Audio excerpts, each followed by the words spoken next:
You know what I mean? Choose the Well, battles I wisely. definitely agree that, one of my main concerns, politically speaking, on a federal level, is I definitely don't want another 4 years of Stephen Harper after this.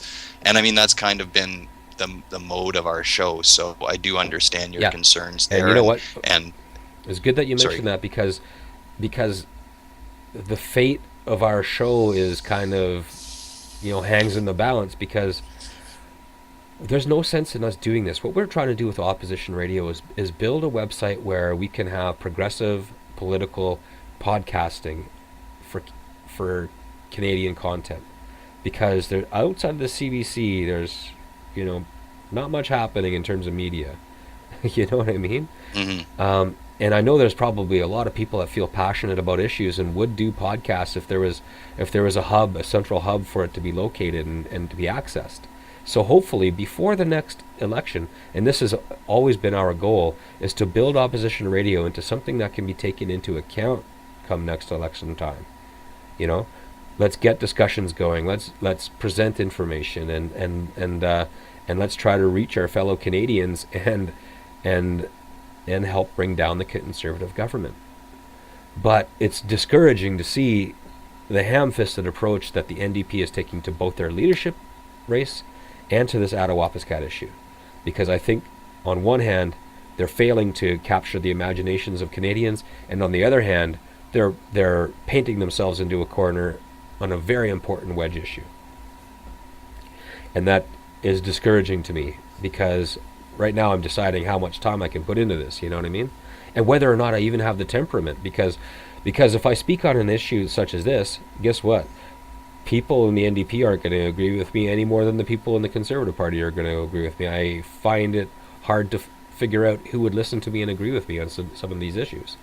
When in Yeah, that's the fact, nature of some opinions, though. I mean, like let's face it, this is political thin ice. It's a subject that rarely do people approach it from a rational point of view. There's a lot of emotion on both sides. yeah, That doesn't mean that some people aren't right or that they're wrong because they're emotional, but it does. There are certain aspects of it that need to be further understood before opinions become relevant, I guess you could say. I mean, yeah, anybody can say anything about an issue, but unless there's some sort of information behind it, it, right. it Well, that's the doesn't difference between necessarily an have a lot of opinion and value. yeah, that's the difference between an opinion and a viewpoint. Like an opinion and like assholes, right? Everyone's got one, but a viewpoint, the word implies that you put something into forming it, like some thinking and some information.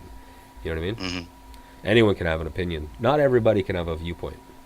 Hmm. And the thing that disappointed me about the reaction to the letter I sent And yesterday, with a few exceptions, okay, I had people, and it made my day today for a certain person who shall go unnamed on this show to say that she appreciated my letter, and it made it made my day today because I got called racist, I got I got insulted in any number of ways, and yeah, it was unfortunate because I wasn't attacking First Nations people or their rights.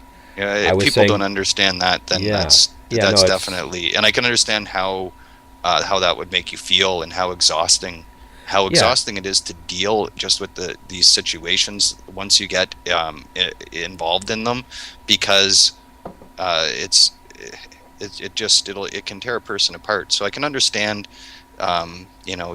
your concern, but I really do hope that we can continue doing shows and looking for yeah. issues You know and what? finding.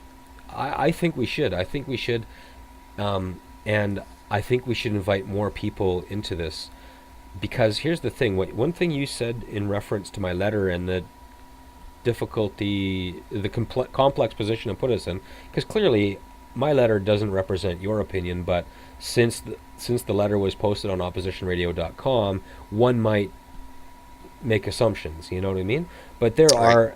there there are a lot of people that are involved in doing this. We've had certain members of our panel come on regularly, and I wouldn't, and it should be obvious, but I mean, my Yeah. opinion is my opinion. Your opinion is your opinion. This is a forum for us to all share our opinions. So there Yeah. is no official opposition radio opinion. I think I should make something on the site to say that, like a banner at the top to say. Yeah, it's one of those things where it's like part of me actually is kind of I think about that and I'm like, it's weird to have a disclaimer like that, but in other ways, when there are a number of people sharing their viewpoints and their opinions, maybe it is just important. And not I don't think that you ever intended to say that you were speaking just for opposition radio. No. That But would never however, occur. It didn't it occur to can me. be interpreted that Yeah, way. and once I realized that, I definitely, and this is my public apology, I apologize to you in the event that someone might have thought that my letter represented the opinion of anyone else involved in this enterprise. And I think that if we choose to move forward and dedicate energy into turning this thing into what it can be, we should invite more people to become involved and and expand this thing. So more. Yeah, it's a learning process for us too. So I mean, we both need to be able to put on our armor when we need to, and not to fight, but just to be able to, to take other people's opinions and being able to deal with them. Yeah. And hopefully we can do the same with other people too, because there are going to be people who are going to disagree with us. There's going to be people who we will say things that might make them angry, might make them indifferent. Everybody's gonna react differently.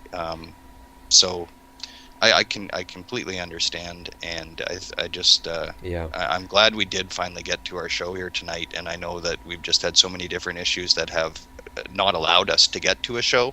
So I'm glad to be back. That's one thing I definitely like to say as well. Wicked, man. Well, I am too. On that note, shall we go to some music and say goodbye? Yeah, man. The painkillers are screaming. They're Right like, on. "Come get one of me. It'll help." Okay.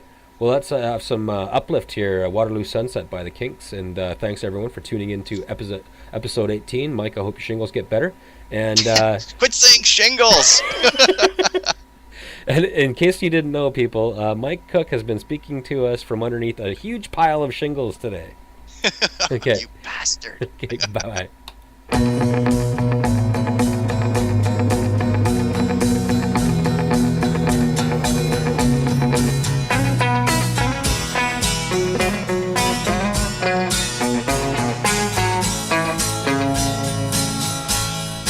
Dirty old river, must you keep rolling, flowing into the night? People so busy, make me feel dizzy. Taxi lights shine so bright, but I don't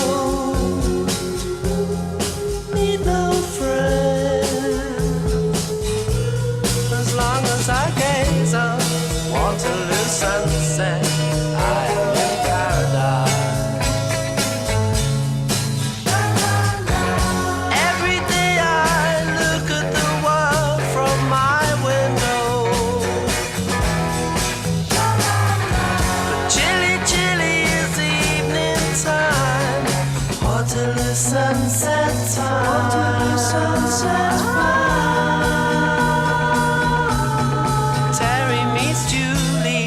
Waterloo Station every Friday night. But I am so lazy, don't want to wander. I stay at home at night. But I don't feel afraid as long as I gaze on Waterloo sunset. I am in paradise. Every day I look at the world from my window, but chilly is the evening time. Waterloo sunset's fine. Waterloo sunset's fine. Millions of people swarming like flies round Waterloo underground. But Terry and Julie cross over the